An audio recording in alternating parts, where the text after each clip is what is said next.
and welcome back to the Happy Healthy Human Podcast. I'm Coach Kara. And I'm Coach Lauren. On this podcast, we talk about the 5 factors of health. We talk about movement, nutrition, connection, rest and recovery, and mindset. What are we talking about today, Kara? Today we are talking about strength training and how it has benefited our lives. Especially as women.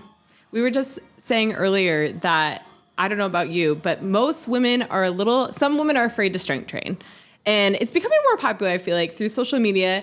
There's lots of women now, like, in the gym. But growing up, I don't think I entered, like, touching weights.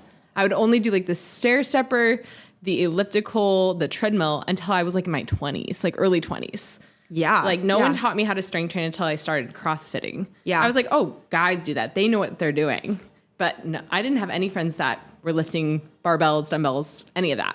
Oh, no, not, yeah. I think that doing cheerleading, I knew like 1 or 2 girls on my team that did it. And I was always like, what? What like do you when do? I would go to the gym with my friends. It was like only women in the cardio section. And then it was all men in the weightlifting section. And honestly, guys would kind of like hover. Like you'd have to like push through. And they're like, well, what if I don't even know what I'm doing? You know? So it's intimidating. Yeah. Until I got into CrossFit because I was living in Kona, Hawaii at the time, and all the guys were doing CrossFit, and I was jealous. They're all lifting barbells, and I'm like, I want to work out. And so we started CrossFit with men and women because it is a male and female sport, actually. And that's where I learned how to lift. And I was like, I love this. But a lot of my friends were like, well, I don't want to get bulky. So they're like, I'm not going to lift. So what do you think about that?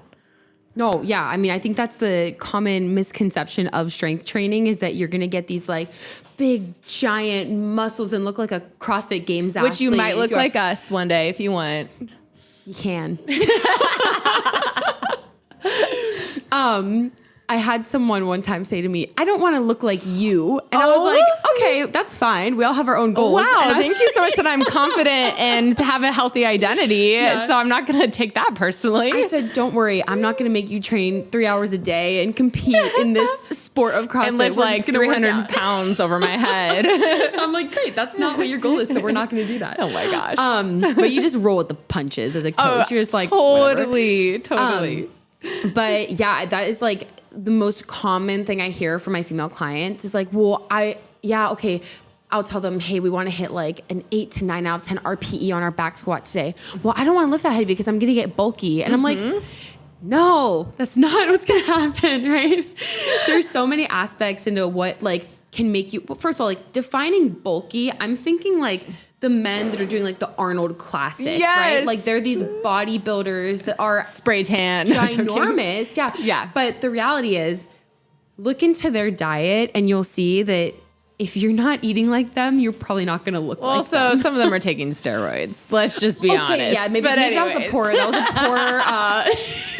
But yes, I think women are afraid to strength train. And so anyways, okay, what are some of the benefits you found from strength training? Yeah. Oh my gosh. For me, number one, I think that my energy shot through the roof because before I was doing a lot of like HIIT classes and running and I would feel exhausted afterwards. But once I started coming to like group classes and that was basically like my only form of exercise, I would feel so just like energized and powerful after class.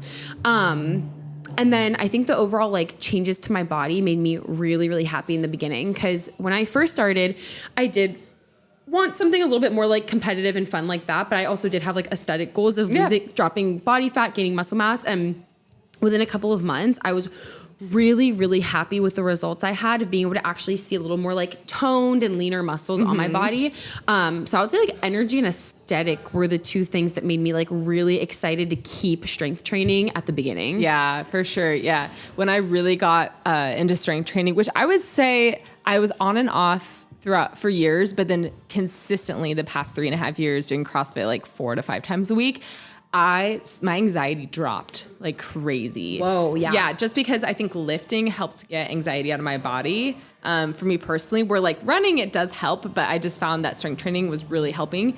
And then, my fat dropped like in ways that running could not do. Like I would run miles and miles and still look the same. And I saw my physique really change over the past 3 years. Wait, say that again. Running didn't help you to drop body fat. Strength training did. Yes. You hear that? Yeah.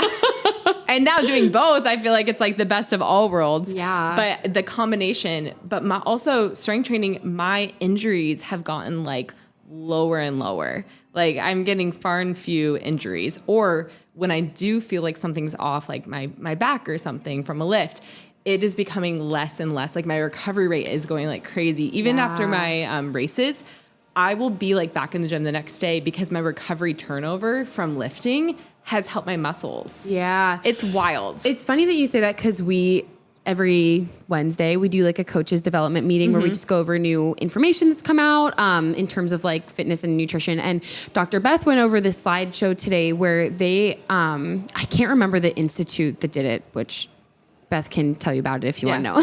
But they did a study and they found that injury prevention is so people that are at risk of injury train less than 3 times a week. So the risk of getting injured is higher for people that train 3 times or less. The really sweet spot of decreasing your risk of injury is training 4 to 6 times a week. And I think that's really interesting. And for most people, they probably think, oh no, like I would want to strength train, maybe 2 to 3 times a week. And that's all I need. Maybe I can just run the other days.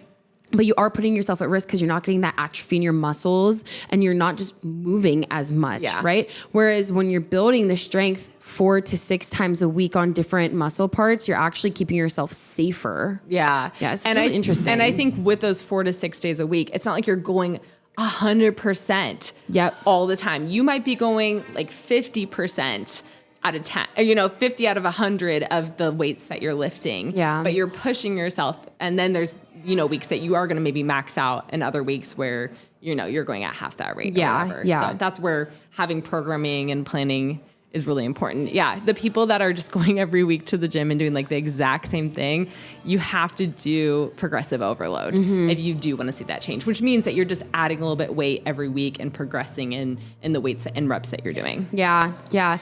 And I think that's where strength training also turns people off, is that they want to do a lot of the like sexy stuff, like what is it? The hip thrusters. It's like all people do, or like just the deadlift. And I'm like, I don't even know if a deadlift's sexy, but there's like these couple of movements that everyone does. Or just focusing on like one body part and trying to target that way. But I think that when you do compound lifting, thinking like squats, deadlifts, pressing, that are a little bit more like functional, but you're going into a progressive overload, you are doing the same movement week over week, but you're adding more and more weight. I think that a lot of people can think that gets boring, but to be honest, that's where you start to see the most change. Yep. So I think that's where a lot of like HIIT cardio classes go wrong, is that there's no progression to it. And that's why a lot of people don't see the results that they expect from it, because they're burning so many calories. Unless you're pushing yourself and progressing in some of those weights in those classes. Yeah. But really doing the couple of same movements for, 6 weeks and pushing yourself in the weight is really where you'll start to see yourself start to lean out and gain so much strength. Yeah.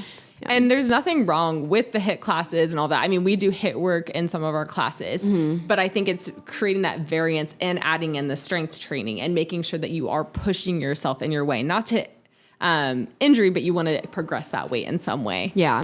So. And I think that's why we both saw such amazing benefits of doing it. Yeah. You saw more of like a stress relief and your anxiety start to decrease. I had energy like shoot through the roof. I've had injury prevention. Yep. We saw our bodies change over time. So it really is this like beautiful thing where if you have the right program and you have someone helping you that knows how to build progress over time, then you're going to be in such a good place to be able to hit your goal with it. Yeah, for sure.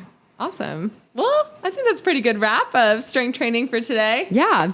All right, guys. Well, thank you so much for listening. If you have any questions on strength training, please reach out through our Instagram. This is the Happy Healthy Human Podcast. We'll see you next time.